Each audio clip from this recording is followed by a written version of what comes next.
Online class के अंतर्गत सभी छात्र छात्राओं को मेरा नमस्कार। अब तक हमने वेणी संहार नाटक के प्रथम अंग की विषय वस्तु जो है उसके विषय में अध्ययन किया था। आज हम द्वितीय अंक के विषय में अध्ययन करेंगे। अब तक जो हमने प्रसंग पढ़ा था वो ये था कि जो कृष्ण है वो दुर्योधन आदि के पास में 5 गांवों की संधि का प्रस्ताव लेकर जाते हैं, जिसको दुर्योधन अहंकार में आकर के अस्वीकार कर देता है। और उसके बाद भीम युधिष्ठिर आदि जो है वो आगे की रणनीति है वो बनाते हैं कि अब हमें आगे क्या करना है। तो यहाँ पर द्वितीय अंक की विषय वस्तु का आज हम अध्ययन करते हुए सबसे पहले यहाँ पर जो कंचुकी है वो महाराज युधिष्ठिर के द्वारा उसको आज्ञा दी जाती है कि एक बार जाकर भानुमति को देखो कि भानुमति कहाँ पर है। प्रसंग है कि माता जी का चरण बंदन करके भानुमति लौटी है या नहीं है, क्योंकि उन्हें देखकर मुझे रण क्षेत्र में जाकर कर्ण, जयद्रथ इत्यादि अपने जो सेनापति हैं जिन्होंने अभिमन्यु का वध किया है सम्मानित करना है। अतः मुझे शीघ्र जाना चाहिए। इस प्रकार से जो दुर्योधन है वो कंचुकी को आदेश देते हैं कि तुम जाकर देखो भानुमति कहाँ पर है। कंचुकी मुझ बुड्ढे की अंतपुर रनिवास के कार्य में नियुक्ति मर्यादा की रक्षा मात्र है, अर्थात मैं तो नाम मात्र के लिए हूँ। महाराज के प्रताप से ही अंतपुर की रक्षा है, अथवा मुझे बुढ़ापे में भी ये कार्य करने पड़ते हैं। और बुढ़ापे का क्या दोष दूँ, क्योंकि सभी अंतपुर के कर्मचारियों की वेशभूषा भी उनके व्यवहार के अनुकूल होती है, जैसा कि सुना जाता है। श्लोक दिया है यहाँ पर, नो उच्चै, देखिए, नो उच्चै सत्यपि चक्षुषि अक्षितुम अलम श्रुत्वापि न अकर्णितम सक्ते न अप्यधिकारे इत्यधिकृता यष्टिम समालंबिता सर्वत्र स्वलिखे स्खलितेषु दत्तमनसा यातं मया नोद्धतं सेवान अधिकृत जीवितस्य जरसाम किम नाम यन्मे कृतम। यहाँ पर कंचुकी अपनी दशा के विषय में वर्णन कर रहा है कि नो उच्चै सत्यपि चक्षु के सत्य अपि चक्षु आँखों के होते हुए भी नो उच्चै इक्षितुम अलम मेरे द्वारा पर्याप्त रूप में ऊपर नहीं देखा गया। श्रुत्वा अपि न कर्णितम कान होते हुए भी न अकर्णितम सुना नहीं गया। सक्ते न अपि अधिकार है समर्थ होते हुए भी ये मेरा अधिकार है। इस प्रकार से अधिकृता यष्टि समालंबिता अधिकार है। इस प्रकार से जिस छड़ी का मैंने आश्रय ग्रहण किया था या छड़ी को धारण किया था, सर्वत्र स्खलितेषु सभी जगह पर या किसी भी स्थान पर कोई भी स्खलन या त्रुटि ना हो। दत्त मनसा इस प्रकार दत्तचित होकर यातम मया नोदतम मेरे द्वारा कभी भी अकड़कर नहीं चला गया। सेवान अधिकृत जीवितस्य जो सेवार्थ व्यर्थ मैंने अपना जीवन लगाया है, ऐसे जीवन जीने वाले यन में मेरे अंदर जरसाम किम नाम कृतम वृद्धावस्था ने कौन सी नई बात उत्पन्न की है। यहाँ पर जो देखिए जो कंचुकी है वो अपनी मनोस्थिति का वर्णन कर रहा है। कंचुकी कह रहा है कि नो उच्चै सत्यपि इक्षुतम, नो उच्चै सत्यपि चक्षुषि कि आंखों के होते हुए भी मैं जिस सेवा के कार्य में लगा हुआ हूँ तो वहां उस सेवा के कार्य में मुझे ये अधिकार नहीं है कि मैं नजरों को ऊपर उठाकर अपने स्वामी आदि के को देखूं। तो यहाँ पर आंख है लेकिन वो ऊपर नहीं देख सकते क्योंकि वो एक सेवक के पद पर है। श्रुत्वापि न कर्णितम कान है लेकिन वही सुन सकते हैं जो ग्रहण करने के योग्य है, यानी कि ऐसी चीज जो स्वामी के हित में हो वही उनको कानों से सुनने के लिए होती है, अन्यथा किसी भी बात को वो अनसुना उनको करना पड़ता है। सकते नाप्य अधिकार है कि समर्थ होकर भी अधिकार के कारण इत्याधिकृता यष्टि समामलता कि ये मेरा अधिकार है, इस प्रकार छड़ी का या यष्टि का सहारा लिया गया। सर्वत्र स्खलितेषु दत्त मनसा कि किसी भी स्थान पर कोई त्रुटि न हो, इस प्रकार दत्त चित होकर के पूर्ण मन के द्वारा यातम मया नोदतम, मैंने कभी भी उसके विपरीत कोई गलती नहीं की या कभी भी अकड़कर या गर्व से नहीं चला। सेवान अधिकृत जीवितस्य जरसाम किम नाम यन्मे कृता, कि जरसाम किम नाम यन्मे कृतम, इस वृद्धावस्था ने कौन सी नई चीज मेरे अंदर उत्पन्न की है जो सेवार्थ अब तक मैंने अपना जीवन व्यर्थ किया है। तो सेवार्थ व्यर्थ किए जीवन वाले मेरे अंदर इस वृद्धावस्था ने ऐसी कौन सी चीज नई उत्पन्न की है। यानी कि भाव ये है कि वृद्धावस्था के जो लक्षण हैं वो तो मैं एक सेवक होने के कारण पहले से ही उस प्रकार के लक्षणों को धारण किए हुआ हूँ। एक तो वृद्धावस्था में आदमी नहीं सुन पाता है, या उसकी आंखें वो ऊपर की ओर नहीं देख पाती हैं, या बिना छड़ी के वो चल नहीं सकता है, या लड़खड़ाने का कहीं डर रहता है तो वहाँ उसको संभल कर रहना होता है। लेकिन मैं तो जिस सेवक के कार्य में लगा हुआ हूँ, तो मेरे लिए वृद्धावस्था के जो लक्षण हैं वो पूर्व में ही मैंने तो धारण कर लिए थे। तो आज वृद्धावस्था आने पर मेरे लिए कौन सी नई बात हो गई है, यानी कि वृद्धावस्था ने कोई भी नई चीज मेरे अंदर उत्पन्न नहीं की है, कहने का भाव यहाँ पर इसी तरह से लिया गया है। अब कंचुकी घूमकर देखता है आकाश की ओर, क्या भानुमति अपनी सास के चरणों की वंदना करके लौट आई है? इस प्रकार से कान लगाकर, क्या कहते हो आर्य, ये देवी जो भानुमति है अपने पतिदेव के संग्राम में विजय प्राप्त करने की अभिलाषा से गुरुजनों के चरणों की वंदना करके लौट आई है, और आज से व्रत का संकल्प करके देव मंदिर की क्रीड़ा वाटिका में ठहरी हुई है।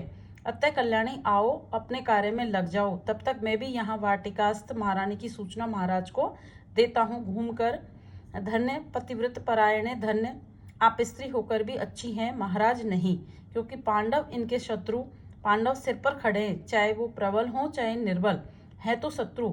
उनकी सहायता भगवान वासुदेव कर रहे हैं, तो भी महाराज रनिवास के सुख में भूले हुए हैं सोचकर, और भी एक दूसरा अनुचित कार्य जिससे महाराज कर रहे हैं।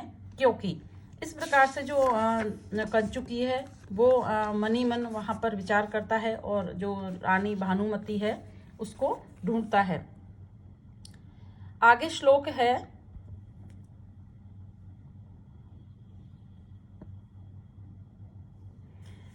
आशस्त्र गृहणाद कुंठ परशोस्तस्यापि जेता मुने ताप अस्य न पांडु सूनु भी इयम भीष्म सरई शायतम प्रोढ़ा अनेक धनुर्धारी विजय श्रांतस्य च एकाकिनो बालस्य अराति उलूण धनुषे प्रीतो अभिमन्यो बधात। देखिए, अब यहाँ पर कंचुकी एक दूसरी बात की ओर भी इशारा करते हुए कहता है कि आशस्त्र ग्रहणात, एक मिनट इसको ऐसे समझिए, श्लोक है आशस्त्र ग्रहणात, कि शस्त्र धारण करने के समय से लेकर आज तक कुंठ परशो तस्यापि जेता मुनि, अप्रतिहत परशु जिन्होंने धारण किया है, ऐसे परशुराम मुनि को जीतने वाले, इयम भीष्म सरई सायते, इस भीष्म पितामह को भी पांडु सुनी, पांडु पुत्रों ने या अर्जुन ने सरई सायतम अपने बाणों की सैया पर तो सुला दिया है। न तस्य ताप है, लेकिन यहाँ दुर्योधन को उसका दुख नहीं है।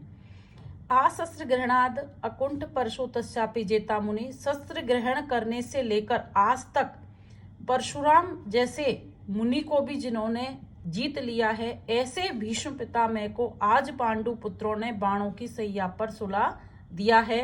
न तस्य तापे, किंतु दुर्योधन को उस चीज का कोई भी दुख नहीं है। प्रोढ़ा अनेक धनुर्धारी विजय श्रांतस्य चेकाकिनो, अनेकों धनुर्धारी योद्धाओं से विजय प्राप्त करता हुआ थका एकाकिनो, उस अकेले अराती उलून धनुष से शत्रु के द्वारा जिसके धनुष को नष्ट कर दिया गया है। बालस्य अभिमन्यु बधात, ऐसे उस बालक अभिमन्यु के वध से प्रीतो भी ये दुर्योधन खुश हो रहा है कि शस्त्र ग्रहण करने से। इस यहाँ पर भाव ये है कि जो दुर्योधन है, भीष्म पितामह को, जिन्होंने परशुराम पर भी अपनी विजय प्राप्त कर ली थी, इसके विषय में एक कथा है कि जो भीष्म है, उन्होंने परशुराम मुनि से ही धनुर्विद्या सीखी थी। और एक बार ऐसा हुआ कि भीष्म पितामह अपने सौते वाले भाई विचित्रवीर्य के विवाह के लिए काशी नरेश की अम्बा, अंबिका और अंबालिका, जो 3 राजकुमारी थी, उनका हरण करके लाए थे। तो इनमें से जो 2 राजकुमारी थी, उनका तो स्वयंवर होने वाला था और 2 का विवाह हो गया और 1 का नहीं हुआ। तो जो अम्बा थी, उसने जो एक सल्व राजकुमार था, उससे विवाह करने की इच्छा की, लेकिन उसने मना कर दिया। तब अम्बा ने कहा, भीष्म पितामह के सामने एक प्रस्ताव रखा कि आप विवाह कीजिए। तो भीष्म पितामह ने कहा कि मैंने तो आजीवन ब्रह्मचारी रहने का प्रण ले रखा है, तो मैं तुमसे विवाह नहीं कर सकता। और उसके बाद में जो है वही अम्बा जन्म जन्मांतर में राजा द्रुपद के वहाँ पर जन्म लेता है पुरुष के रूप में। किंतु भीष्म जानता है कि जो शिखंडी है वो एक स्त्री है, वो उसको पुरुष नहीं मानता है। और इसी कारण से युद्ध भूमि में जब अर्जुन शिखंडी को आगे करता है तो भीष्म पितामह उस पर बाण को नहीं उठाते और फिर उस कारण से उनके मृत्यु को प्राप्त होते हैं, बाणों की सैया पर सुला दिए जाते हैं। तो यहाँ पर चूंकि ये कहना चाह रहा है कि शस्त्र ग्रहण करने से लेकर जिस पराक्रमी वीर भीष्म ने परशुराम मुनि तक को जीत लिया, आज उन्हीं भीष्म को पांडु पुत्रों के द्वारा बाणों की सैया पर सुला दिया गया है। लेकिन न तस्य तापाय, लेकिन उस भीष्म के लिए तुम्हें दुख नहीं है, अपितु अनेक धनुर्धारी योद्धाओं पर विजय प्राप्त करने से थका हुआ अकेला जो बालक अभिमन्यु है, उसको शत्रु के द्वारा धनुष तोड़ दिए जाने पर जब उसका वध हो जाता है तो तुम एक बालक के वध से यहाँ पर खुशी मना रहे हो, हर्ष मना रहे हो, जबकि तुम्हें भीष्म पितामह के वध का एक तरह से दुख मनाना चाहिए। ये यहाँ पर कहने का भाव है। आगे है कि इस सब प्रकार से जो भाग्य है वो हमारा कल्याण करेगा। तब तक यहाँ ठहरी हुई जो महारानी है उनकी सूचना महाराज को देता हूँ।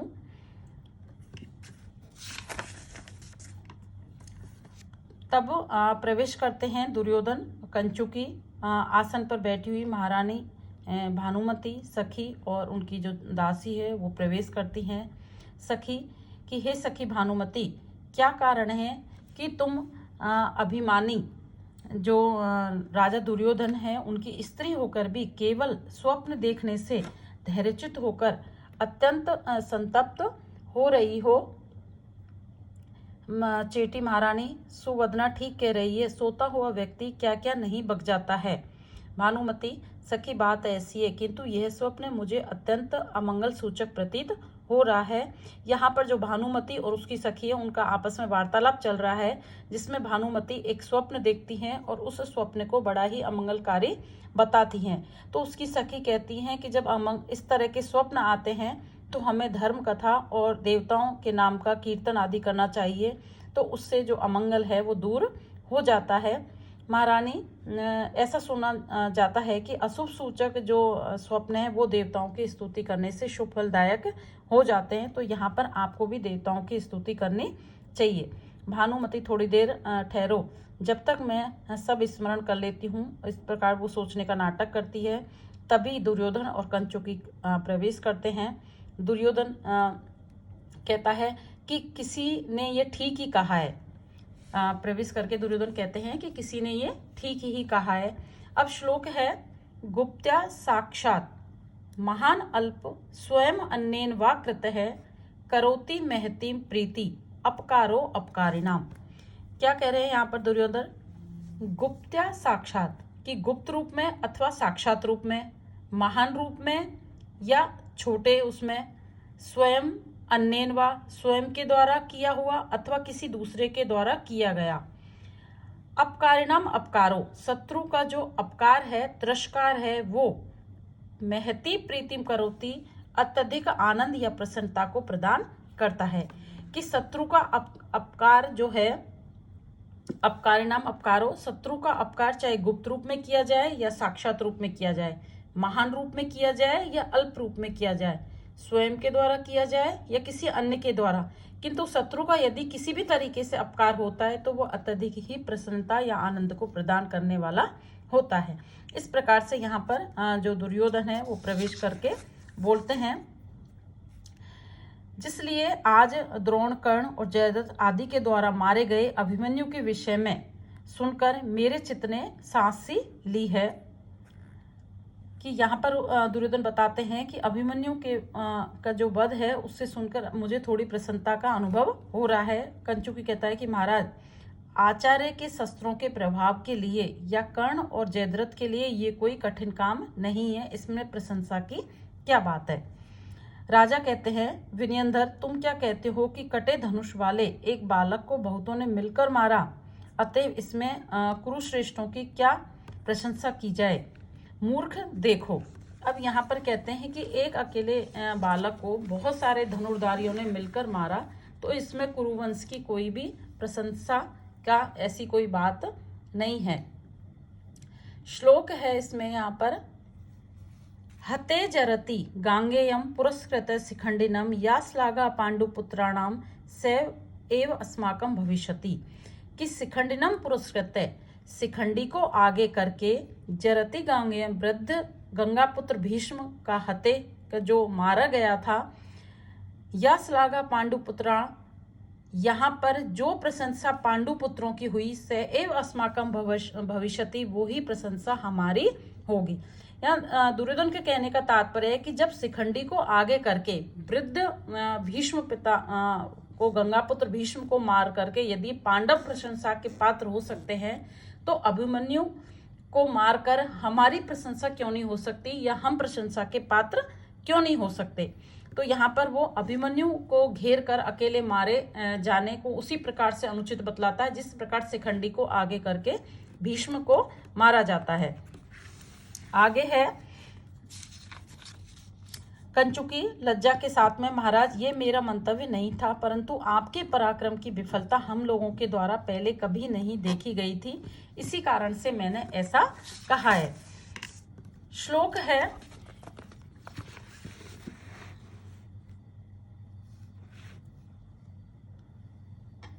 सह भृत्यगणम स बांधवम सह मित्रम स सुतम सहानुजम स्वबले निहंति संयुगे न चिरात पांडु सुते सुयोधनम।